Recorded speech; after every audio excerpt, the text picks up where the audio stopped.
안녕하세요. 화목한 삶의 황승현 목사입니다. 오늘은 갈라디아서 1장 11절에서 24절 말씀입니다. 그럼 요즘 식당이나 장터에 가면 필수적으로 적혀 있는 게 있지요. 바로 가게에서 사용하고 있는 식재료, 또 가게에서 팔고 있는 과일, 채소의 원산지를 꼭 적어야 합니다. 소비자들이 이것에 대한 정보를 정확하게 알고 그에 맞는 가격을 지불하게 하기 위해서 이 원산지를 꼭 표기하게 합니다. 그럼 국내산 가격을 받고 중국산 제품을 사는 것은 소비자로서 불이익을 당하는 것이기 때문입니다. 특히 여러분, 우리가 이거에 되게 민감한 것은 중국이라는 나라가 음식에 되게 장난을 많이 치지 않습니까? 얼마 전 뉴스에 보도된 김치 공장 영상 하나가 온 나라를 떠들썩하게 했지요. 김치통에 사람이 몸을 담그고 작업하고 있는 영상이 뜬 겁니다. 이 원산지가 어딘지 정확해야 소비자들도 건강한 제품, 깨끗한 제품을 속지 않고 살 수 있는 겁니다. 오늘 본문에서 바울은 자신의 복음의 원산지가 어디인지 밝히고 있습니다. 여러분, 바울이 세우고 떠난 교회에 어떤 유대인 기독교인들이 원산지가 불분명한 가르침을 가지고 들어와서 이것이 진짜라고, 이게 정말로 예수님으로부터 비롯된 복음이라고 가르치는 겁니다.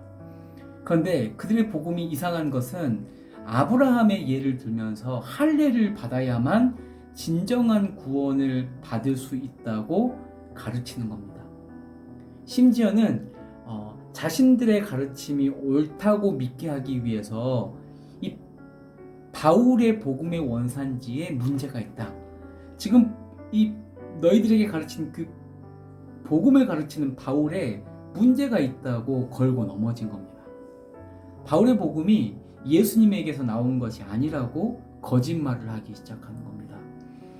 여러분, 아직 말씀에 능통하지 않은 이방인 그리스도인들이 이 말을 들으면 어떻겠습니까? 믿지 않을지라도 그들 속이 시끄러워지기 시작하지 않겠습니까? 내가 바울 선생의 말을 따라가는 것이 맞을까? 바울 선생의 말이 틀린 거면 어떡하지? 내가 할례를 받지 못해서 안 와서 구원을 받지 못하면 어떡하지? 이런 마음에 혼란스러움이 생기는 겁니다. 또 그 말에 홀딱 넘어가서 거짓 선생을 따르는 자들도 생겨나기 시작하는 겁니다. 바울은 이 문제를 정확하게 하기 위해서 11절, 정확하게 자신의 복음의 원산지가 사람에게서 난 것이 아니라, 사람이 지어낸 것이 아니라 오직 예수 그리스도의 계시로 말미암았다고 원산지를 표기합니다. 예수 그리스도의 계시로 말미암은 그 복음이 자신을 변화시켰다고, 180도 변화시켰다고 고백합니다. 이미 이 사실을 갈라디아 지역 교회의 사람들 알고 있습니다. 13절 보면 내가 이전에 유대교에 있을 때에 행한 일들을 너희가 들었거니와, 이 바울이 회심하기 전에 그 일들을 갈라디아 교회 지역 성도들은 알고 있는 겁니다. 회심하기 전에 열심히 교회를 박해했던 그 사람, 보통 열심이 아니라 위아래 계급장을 다 띄고 자신보다 지나치게 유대교를 믿었던 사람이 없었고, 조상들의 전통에도 열심이었던 사람이 바로 바울이었습니다. 그리스도인에 대해서는 아주 막무가내였던 자신에게 예수 그리스도의 제자들이나 그 어떤 사람들도 다가와서 말로 붙이지 못했던 사람, 목숨을 걸고 다가와도 자타가 공인할 정도로 지나치게 유대교를 신봉한 바울을 변화시킬 수 있는 사람은 아무도 없었던 겁니다. 그런데 그가 180도 변했습니다. 아무도 변화시킬 수 없다고 말하던 그 바울이 변한 겁니다. 하나님이 아니고서는 변화시킬 수 없는 일이 일어난 겁니다. 어떻습니까, 여러분? 일방적으로 예수님께서 다메섹을 향해 가고 있는 바울에게 찾아가셔서 뒤집어 까버리시지 않습니까? 15절에 이렇게 고백합니다. 이미 어머니 태에서부터 그를 일방적으로 택하셨습니다. 그리고 은혜로 바울을 부르셨다고 고백합니다. 그래서 바울도 어쩔 도리가 없었습니다. 바울을 변화시킨 복음의 원산지가 사람이었다면 결코 일어날 수 없는 일입니다. 바울을 180도 바꾸어 놓은 것 유대인의 전통도 아니었습니다. 아브라함이 행했던 할례도 아니었습니다.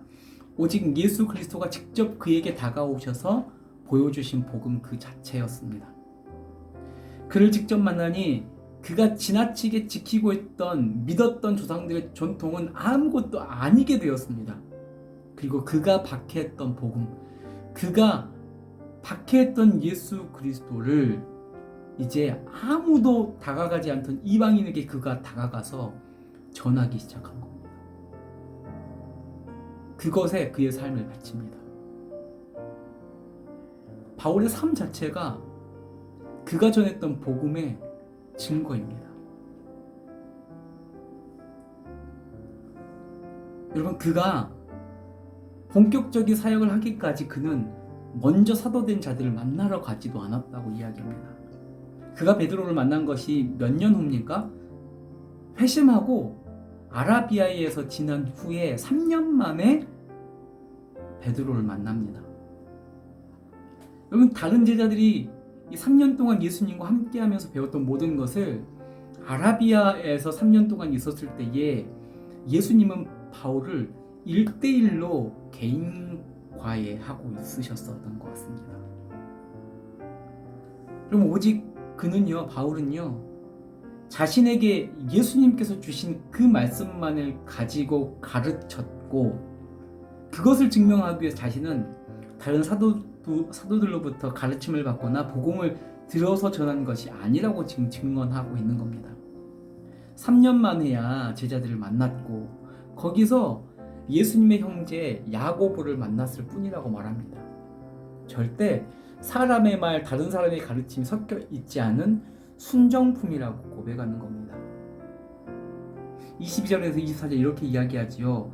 다른 사람에게 배우지 않고 예수님에게 받은 그 복음을 가지고 복음을 전하기 시작하자 바울의 얼굴을 알지 못하는 유대 교회들이 바울을 인정하기 시작했습니다. 복음을 전하는 그 바울의 삶을 보고 하나님께 영광을 돌리기 시작했습니다. 하나님의 복음이 임하니 바울도 변합니다. 그가 복음을 위해 삶을 거는구나. 영광을 돌립니다. 여러분, 바울 자신의 복음에 대한 사도의 권위에 대한 증언을 뒷받침해주고 있는 것이 무엇입니까? 이전과 전혀 다른 현재의 삶입니다. 할례의 결과물이 아니라 복음의 결과물인 자신의 삶이었습니다.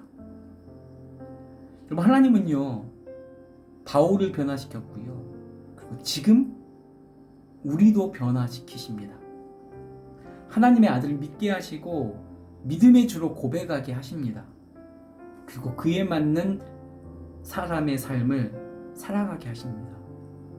이런 일을 복음을 통해 하십니다. 그렇다면 여러분, 내가 복음을 통해 구원을 받았다면 바울처럼 내가 믿고 전하는 복음이 이 원산지가 예수께로 온 것임을 증명할 삶이 여러분들에게 있냔 말입니까? 누군가 너의 복음이 진짜냐고 물었을 때에, 딴지 걸 때에 그 복음을 증명할 수 있는 삶이 있냐는 말입니다. 내가 전하고 있는 그 소망을 가지고 내가 먼저 살아가고 있는지, 하나님의 백성이기 때문에 하나님의 백성으로서의 삶이 내 전 영역에서 펼쳐지고 있는지. 여러분, 우리의 복음을 증명할 것은 우리의 말뿐 아니라 복음으로 살아가고 있는 우리의 삶입니다. 내 말에 능력이 없습니까? 그것은 내 삶에 능력이 없기 때문일 수 있습니다. 누군가 내가 예수 그리스도를 전해도 듣지 않습니까? 예수 그리스도를 믿는 사람의 삶이 내 삶이 없기 때문일 수 있습니다. 여러분, 오늘 복음이 없는 그 삶에서 돌아서십시오. 예수께서로 비롯된 나를 변화시키는 그 복음이 나를 관통하고 내 삶이, 내 마음이, 내 행동이 변화하여서 그것이 다른 이에게 복음의 증거가 되는 우리의 삶이 되기를 소망합니다. 기도하겠습니다. 하나님,